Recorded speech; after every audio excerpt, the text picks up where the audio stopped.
Magkilo tayo ng isda mga kauragon. Lagyan natin ng suka. Ilamas lang natin to sa suka.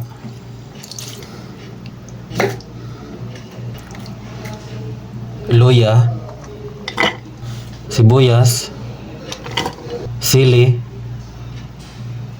suka, asin. Lagay tayong tabon-tabon, pampatanggal ng lansa. Ito yan mga kauragon, sa Bisaya lang to. Matatagpuan sa Mindanao. Lagay tayo ng suha.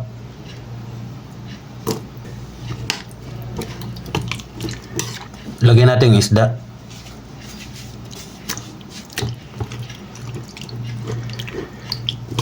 Sarap pulutan mga kauragon. Lagay tayo ng pipino.